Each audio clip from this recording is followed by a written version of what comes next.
while you guys are all enjoying a breakfast of carbs, the scary word, we're going to talk a little bit about carbs today.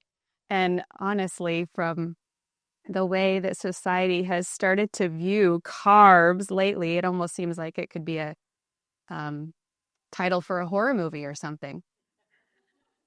But that's not the case at all. So we're going to talk a little bit about this macronutrient today that is actually vital for all body processes and is God's gift to us for energy. So, what are carbs? Carbohydrates, the full name. They're one of the three main macronutrients that our body uses, along with proteins and fats. So, when you've ever heard the term macros, it's one of the macros. It's one of the biggest ones that we need, and it's our body's primary source for energy. So when we eat carbohydrates, our body breaks it down into glucose to be used immediately for energy or stored as glycogen in the liver for a later date. So there's different types of carbohydrates. We're going to talk about simple carbohydrates that are sugars. We're going to talk about complex carbohydrates and fiber. They all fall under the category of carbohydrates. So simple carbohydrates, definitions, we have different things like monosaccharides, disaccharides, different types of sugars. You probably heard of glucose, fructose, sucrose, lactose, all present in different types of foods. Not all types of foods, but sugar is one or two rings of carbon with hydrogen and oxygen attached. So it's a very simple molecule. And there's found in things like fruits, milk, and then processed foods like candies, soda, table sugar, those kind of things. We'll talk a little bit more about these. The health impact of simple carbohydrates is that your body uses them for quick energy, quick spike of blood sugar, but also usually results in a drop in blood sugar as well, as quickly as it goes up. And excessive intake of simple carbohydrates is associated with lots of potential health concerns and diseases like obesity, diabetes. So especially when the source comes from processed sources, and we'll talk a little bit more about that.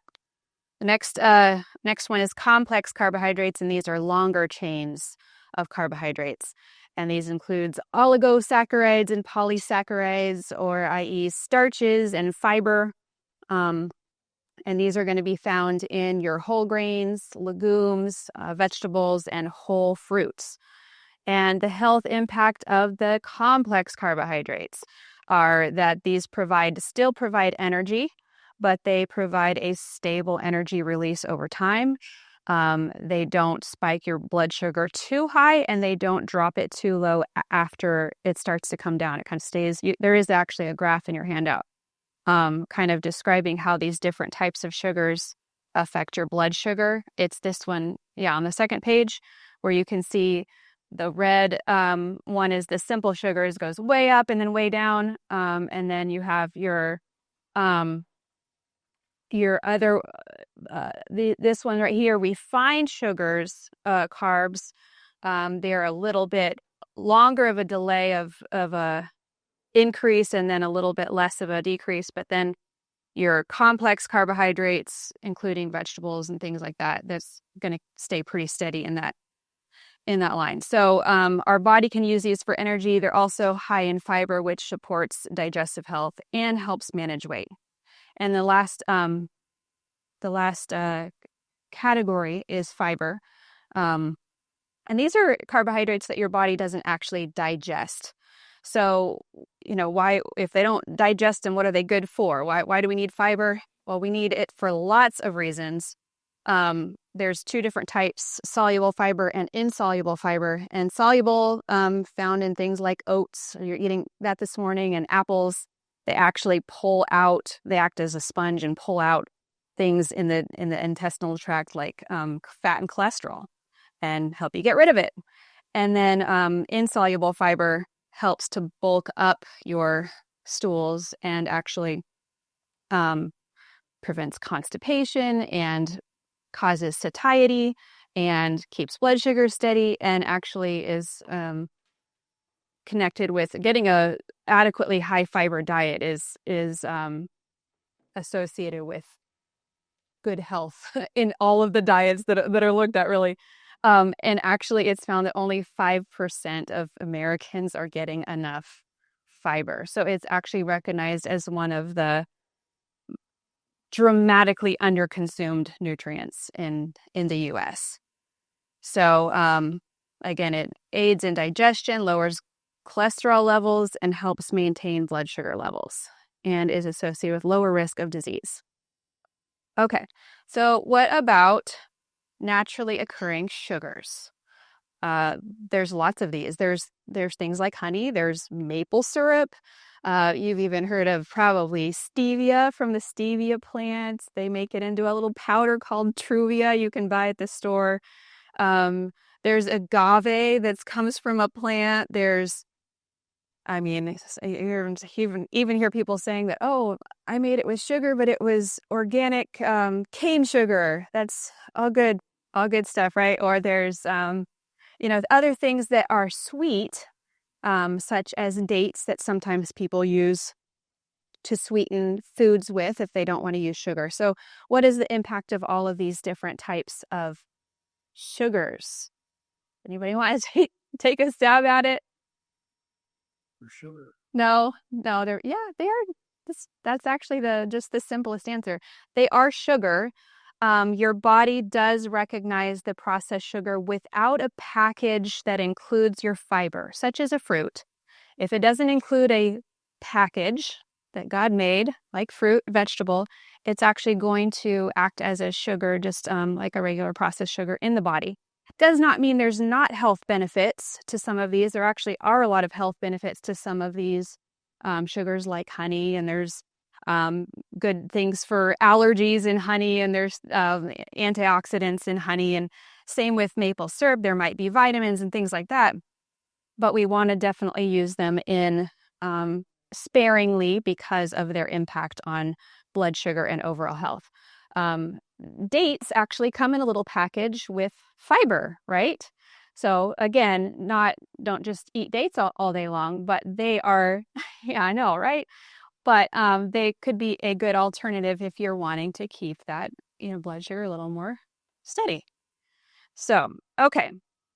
What about sugar substitutes, like including the Truvia? They don't, there's studies that show they don't raise blood sugar. They don't have any calories. Are they just a free-for-all? Well, unfortunately, no, for a number of reasons. So although they might decrease your calorie intake over a period of a day, which is true, studies have shown that they are linked with obesity, sometimes just as much as sugar. Not everybody processes them same. And so actually, they can light up the very same areas in the brain that sugar can, and cause cravings to become worse, cause people to overeat, just as though they were having the regular stuff. And then also some studies that show that actually is more connected with diabetes as well. So unfortunately, they're not the the magic alternative that I think people were hoping for when they were developed. And so in most cases, I would say avoid them completely. And if you're going to use a little bit of sugar, I would stick with a little bit of sugar. The other things connected with sugar substitutes is, they've been out for a long, long time, and things like aspartame, has been linked with cancer. So everybody knows, avoid aspartame. But some of these other ones, they haven't been around long enough. And there was some studies that came out about erythritol, that there was an increased risk of, it wasn't a great study, but I'll just say that there hasn't been a lot of follow-up on that, but increased risk of blood clots or stroke or something like that with erythritol. Xylitol. Xylitol is one of those Um, Bird sugar. yeah, it's so I think actually there's some positive benefits of xylitol. And would you know where it actually comes from? Where it's derived from? Xylitol, where it's derived from? I remember. The rich, there is such a birds. Yeah. But they are something that really come from other sources now. Okay. So The antibiotic.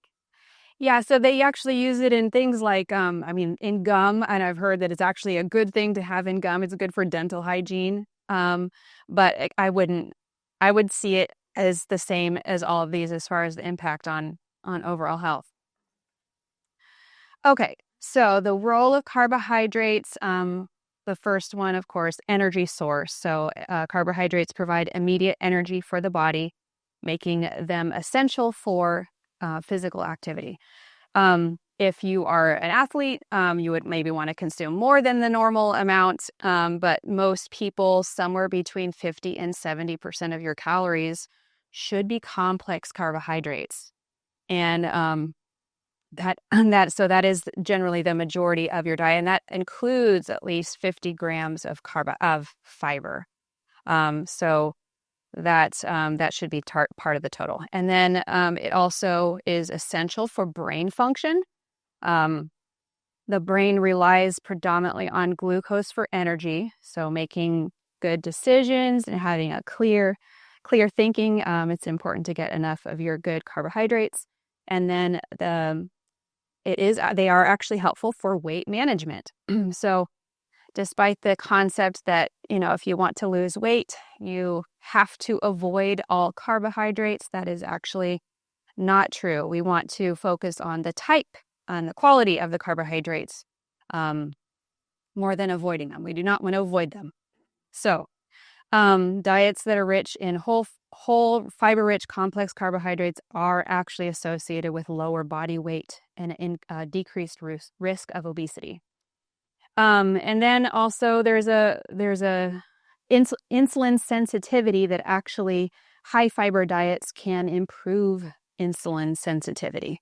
So for people that are struggling with diabetes or pre-diabetes, having high fiber can actually help to reverse that.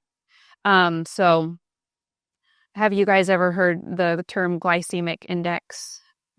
For everybody's pretty much familiar with that these days. So glycemic index is a number value assigned to a food to describe what its impact on the blood sugar is, all the way up to 100. So it will assign a number to any food that it will give you an idea of how likely it is or how high your blood sugar is going to go after you eat the food. Glycemic load also takes into account how much of the food you're eating. So, of course, it's not the same if you have one bite of a food versus, 10 oranges versus, one bite. So that is important information to know if you are diabetic, if you are looking at that, because, of course, certain foods have a higher glycemic index.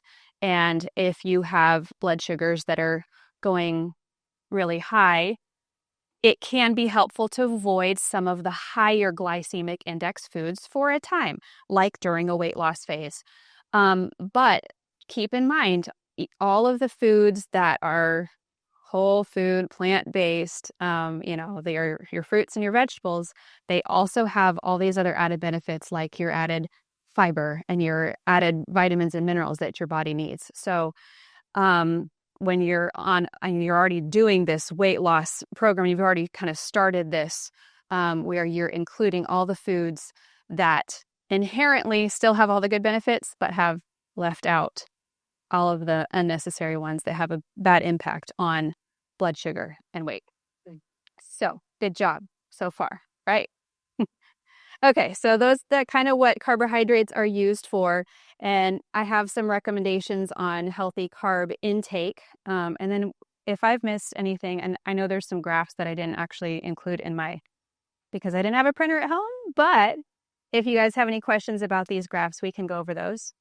But 5 points to consider for good healthy carbohydrate intake. Number 1, choose whole foods.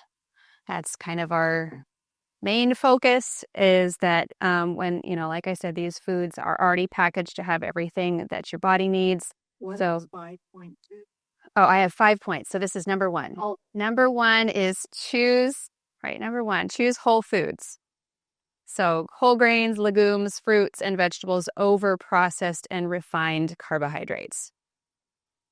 And just to be clear on what are refined carbohydrates and things like that, do you guys have examples of those that off the top of your head? Which one? Refined carbohydrates that you may want to try to avoid or limit. White flour. Or rice, white White pasta. So white rice is not, it's comes in that form, right? But it is so pasta would be even a more of a refined than the white rice. But you're right that the white rice has removed a lot of the fiber. like the brown rice, and so that actually decreases the fiber. And it increases the glycemic index. Although it's not in the same category, I would say, as I think of processing and what do people do to it, but it's true.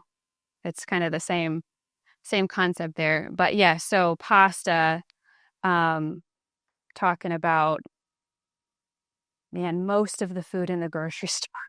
let's just be honest. Walk through I'm going to just go ahead and say food. Most of the food in the grocery store is going to be in that category of refined carbohydrates. What about Yeah, the whole grain, like whole wheat pasta? that's a great alternative. Yeah, and that would fall under the category of starch. And yeah, I mean, it's still processed, but there's still a lot of benefits to it. And I don't know that you're including it on the Daniel fast or anything, but you can talk. Okay, perfect. Okay. But yes, as far as part of a healthy diet, it's a great alternative to the regular white, and would have more nutrients and keep blood sugars more steady than just the white. So, and then of course we're talking about all the sugars and all the everything else that we talked about. Number 2 would be to prioritize fiber, aiming for at least, well, this says,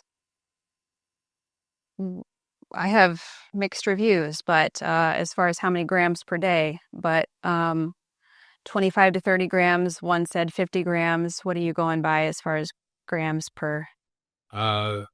So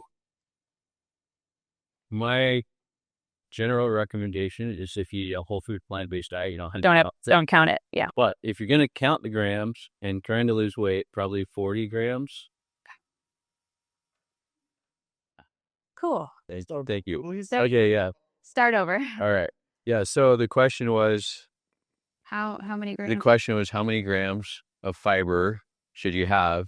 And the basic answer is if you're eating whole food plant-based diet, you don't need to worry about it because you're going to get plenty of fiber. However, for people that like to count, and that's fine to count, then you want to think probably 40 grams a day or more is a good goal if you're trying to lose weight for sure. Somewhere in that neighborhood. Okay. Number 3 is just being mindful of portions.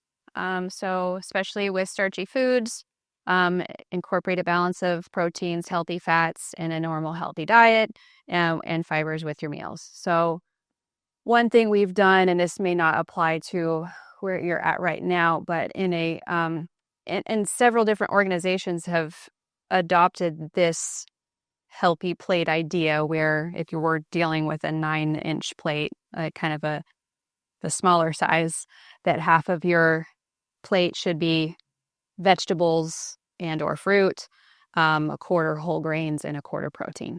So kind of looking at that's how much you should be getting in a meal. That's a good meal. And of course, calorie needs differ widely from person to person. in a maintenance phase. So there are ways to figure that out when you're at an ideal weight. You want to figure that out with, if you need help with that. And maybe you want to talk a little bit more about portion size, because that's a talk all by itself. I could go into that, but bottom line is, if we're not eating the wrong foods most of the time and your body starts to heal itself, most people can rely on their own satiety mechanism in their body. It can repair itself. So what I'll say on that is that when we eat processed sugar, processed carbohydrates, things like that, your brain actually is hijacked in a way, and it tricks you into thinking that you need more of that and you need more food in general. And so we cannot trust our body's own "I'm full" mechanism. It doesn't work. And so instead of stopping when we've had enough calories, we need more nutrients, we need more things. So you're going to still have that hunger. So do you have a question? I also had a comment. It's interesting that some of these food companies, they're engineering food specifically to hijack. Oh, I wouldn't say some. I would say that is the goal of food companies, is to get you to buy their food, not one time, but over and over again.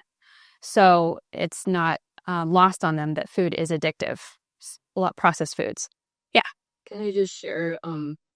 Yesterday, my aunt made some cookies that you get in a package and throw in the oven, and they smelled really good. And she was like, "It's too bad you can't," And I was like, in the 1 week that I have done this program, I have gone from craving sugar to I don't need it.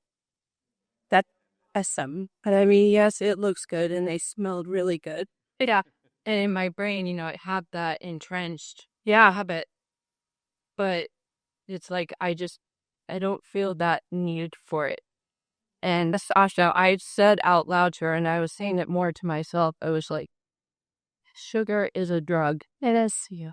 It is an actual drug. Mm-hmm. And I can echo that. I may not look like it, but I am a sugar addict. 100% I am a sugar addict. So when I have sugar in my diet, it actually turns me into a somewhat of a food obsessed person. So where I'm thinking, what's my next meal going to be? What's the next thing I get to eat? And all of my joy centers around food. So when I found that I can keep sugar out of my diet, it actually ceases to be a problem whatsoever. It's like cured. Okay, now I want the healthy foods. Now I want the right proportions, and I can trust my body's own ability to say, you've had enough, you can stop now. But when sugar is in there, all bets are off, right? Isn't that amazing? And it doesn't take long to actually experience that. You guys have probably noticed, if you've ever had sugar cravings before and noticed how you feel now being off of sugar, you may have noticed a change already where you're not thinking so much about your next meal. And not everybody has that problem. I understand that. That's a special, unique problem, but I don't think I'm alone. Point number 4 is stay hydrated. Sometimes hunger can be confused with thirst. So making sure you're getting your minimum amount of water in is another great way to manage overall intake. You guys, I don't know if I've gone over water before, but on amounts, I'm sure you've talked about that. Does everybody know a good minimum amount of water to shoot for? Yeah, it's a good minimum. And then some people need a lot more than that. Another way to figure that is half your body weight in ounces is a good other limit to look at. And then number 5, listen to your body. And I kind of already touched on that. Once you're eating the right foods, most of the time people can help, listen to their own satiety and hunger cues when you're treating your body correctly, when you're moving, when you're drinking enough water, on portion sizes and stopping before you get to that overfull. Like, try to stop when you're at that 80%, when you're okay, but you're not stuffed. All right, so to wrap up, of course, Number 5. listen to your body on okay. hunger cues. If everything else is in line, we can usually trust that. So, to wrap up, carbohydrates can play a very important role in our diet. They have to. They're, of course, the most important energy source that we have. So it's important to know, kind of just have an overall idea about what types of carbohydrates we're consuming, and don't have to worry about the ones that come in the beautiful packages that God gave us. They should be all included in the diet, and then just be mindful of the other ones and their impact on overall health. So happy to answer any questions if you have any. I didn't go over. Yeah. Being mindful of portion size, she said, have vegetables or fruit, 1 4 protein, and what was the other 4? Whole grains. Okay. So, and then the other, I knew it wasn't that. yeah, the other kind of thing to understand is that most foods are not simply a carbohydrate food. Most carbs are not only a protein food, and most things are not. So most foods have percentages of each thing. So we usually call them whatever category they have the highest percentage of. So like, vegetables and fruit, we sometimes put them in the carbohydrate group as far as the macronutrients, but vegetables have lots of protein in there. And there are different percentages in each food. So even protein foods such as legumes and, dairy and tofu and things like that, they have carbohydrates in them. So just keep in mind that the macronutrients, it's not just unless like there's only certain things like oil, that's going to be fat. Table sugar, that's all carbohydrates. But most foods are going to have just a combination of those macronutrients. And yep. Okay. Any other questions? What's the difference between the oat groats and nutrition-wise and the quick oats or the bold oats? So that's a good one. I have to look that one up. Oat groats. Do you know that one? Yeah, so I can jump in there. Sure. I can see what the nutrition difference is. Sure. What does it include? So the nutrition difference, if you look at the label, is not going to be much different. The functional difference is that quick oats have already been processed more. So if you get, for example, steel cut oats, that's what they are. It's just oats that have been cut, and they're still in the chunks of grain. If you get quick oats, they've been cooked. They've been steamed and rolled, and so they're much more processed. And so you're going to actually get a quicker uptake of sugar and the simple carbs out of that than with the more whole oats. So it's not a huge difference. So oat groats are what compared I think when you're saying oat groats, you're talking about The grain itself. the whole grain. So before even being cut. So they're like the whole process. But Right. if you just eat rolled oats themselves, is it just the whole grain roll? So typically, like your traditional rolled oats are not going to be cooked prior, which is why they take longer to cook than the quick oats have been heated and processed to a certain extent. And so this is an important question, and it relates to this graph here. So this graph is labeled with the different types of foods, but you can draw the same graph with how processed the foods are. So if you walk in the field and you pick a handful of oats and pop that in your mouth, that's going to give this, all right? Because it's going to take you a while to chew it, and then it's going to take your stomach a while to digest it. And so that's predominantly a time release complex carbohydrates and protein and everything that's in there.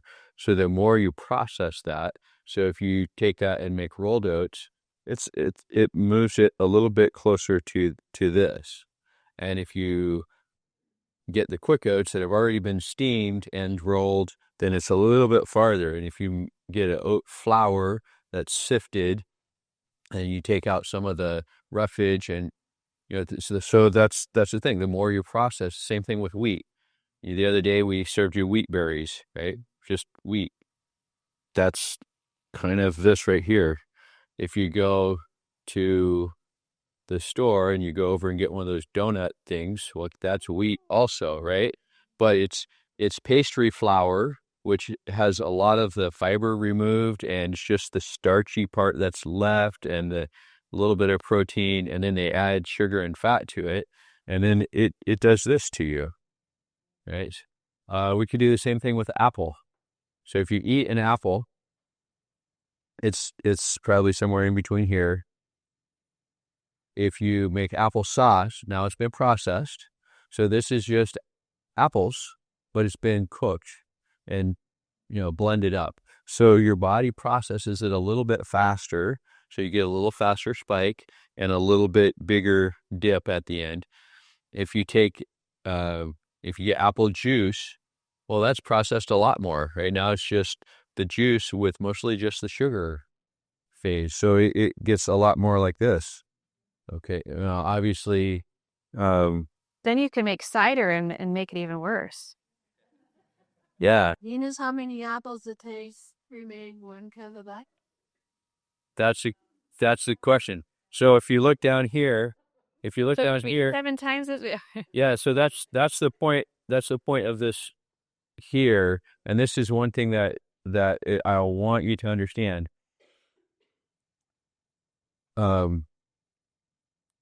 Heidi was talking about how artificial sweeteners or processed sweeteners kind of trick our body into doing things. And that's not because there's something wrong with our body.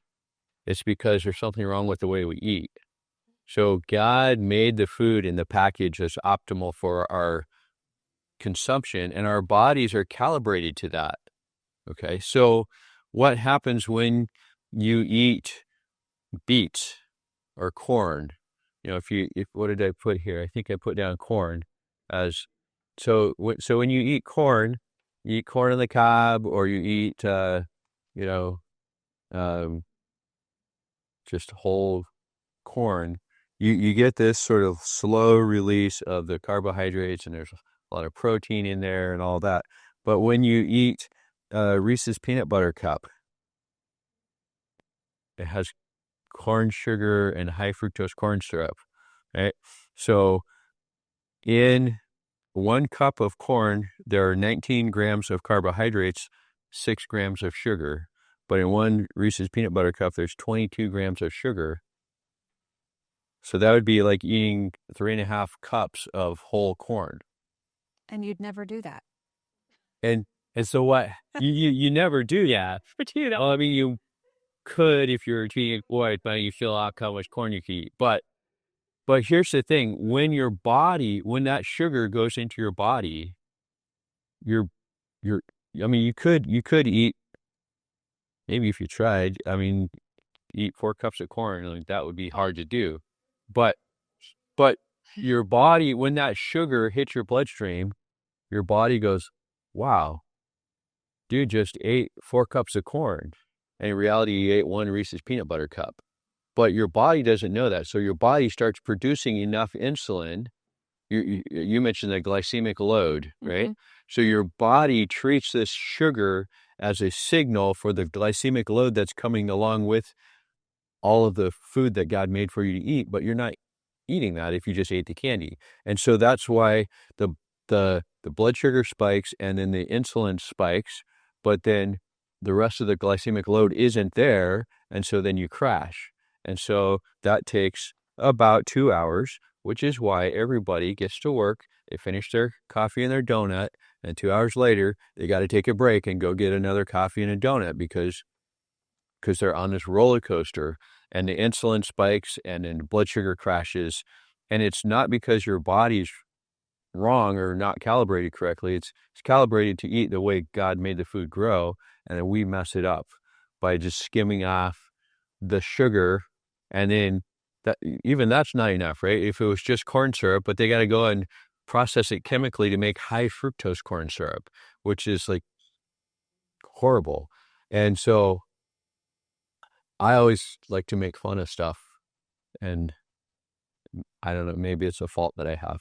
But have you ever gone in the store and you look at, they have, for example, they have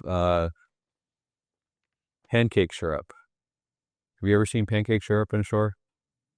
Did you look at the ingredients? Does it have any pancakes in it? There are no pancakes in pancake syrup. And the log cabin syrup, there's no log cabins in there, right? So at least maple syrup has maple in it, right? So the thing is, they mislabel stuff. They call it pancake syrup, and it's high fructose corn syrup. It's horrible. It's horrible. And while I'm talking about that, things often are, we're going to have a whole lecture later about reading food labels. And that's an important thing, because marketing being what it is, they use deceptive marketing, and it'll say whole grains on the front. And you look at the label, at the ingredients, and the whole grain's the last ingredient. They use all this other processed stuff, and they just have a nice picture of the grain on the front. So, did you know, you go into the store, you go down the cereal aisle. Have you ever looked at the ingredients on all of those things? Unfortunately, yes. It's horrible. It's a lot of sugar.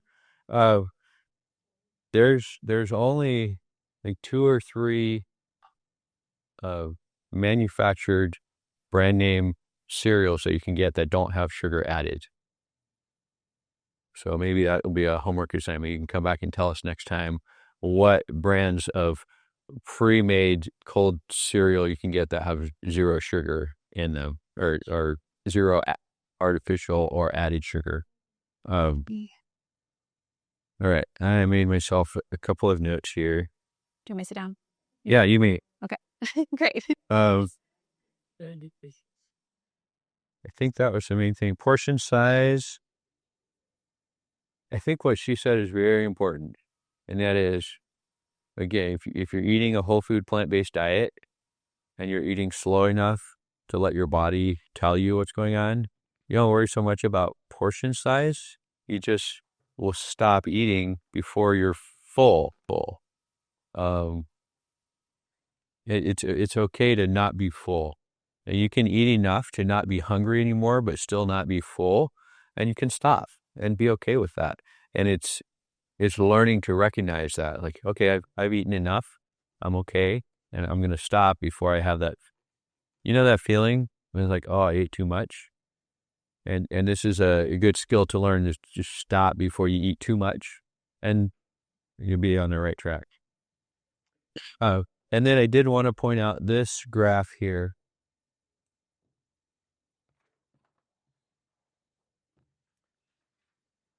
I don't know if you realize the importance of this graph. You might not. But this is a graph of risk of death versus carbohydrate intake. So you notice, where's the lowest risk of death?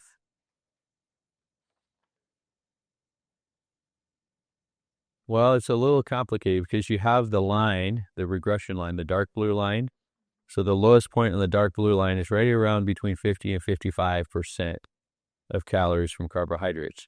But then we have this blue zone area, the lighter blue shaded area, and that's kind of the scatter plot area. So it turns out that you can eat 70, 80% carbs and still have this very low risk of dying.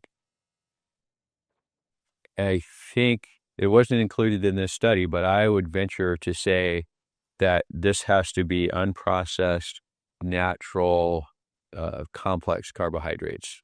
And what happens is people, because up on this end here of higher carbohydrate content, we have people that are eating mostly plants, but they're not eating a lot of beans, so they're getting relatively low protein and high carb diet that's plant-based. And then we have other people that are living off of, like the little kid that I told you about earlier, his sodas and his candy, and that's pretty much all that he ate. So that's a high carb diet, and that's going to increase the risk of dying from all sorts of bad things. So, any questions about that graph? I love this graph because it soundly refutes all of this low carb nonsense that we hear. And it's not the only study, but it got the really good visual to say, okay, lowest risk of death right here, 55% carbs. Oh, if you eat whole food plant-based diet, that's what you end up with is around between 50 to 70% carbs, depending on what you eat. Okay. Any other questions about carbohydrates? Yes. The whole grains that we mill, you know, like instead of pastry flour, you use soft wheat. And Yeah. and so you have the endosperm, you have the Yep. That's a better choice for sure. So for the purpose of our program here, we're going to call it whole food if it's 100% whole grain. Right?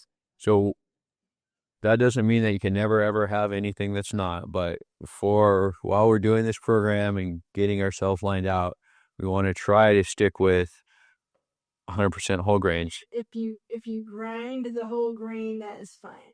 Yeah. In the whole grain. Yep.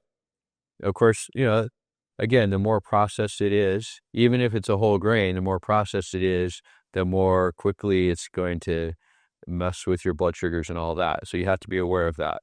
But the general rule is, yeah, if it's a whole grain, it's okay if it's ground. 100% whole grain breads, things like that are okay, in balance with everything else. Yes. I have a question about buckwheat. Not just seed. Does it have the high oil content like other seeds do? Question about buckwheat Buckwheat. and a high oil content. Does it have a high? I don't think so. Because most of your nuts that are seeds. Yeah. So right, a lot of seeds do have a high oil content. Buckwheat is more like a grain, even though it's not technically a grain. It's more like a grain, kind of like amaranth is another one that we treat it like a grain, even though it's a seed. It's not that kind of oily like the flax seeds and the sunflower seeds and things like that. And quinoa. So those three, amaranth, quinoa, and buckwheat, are considered pseudo grains. Yeah, because they're, nutritionally they're more like a grain, even though botanically they're not technically a grain. And they all work for people who are gluten sensitive. Yep, that's true. Those are good options for people that don't tolerate gluten.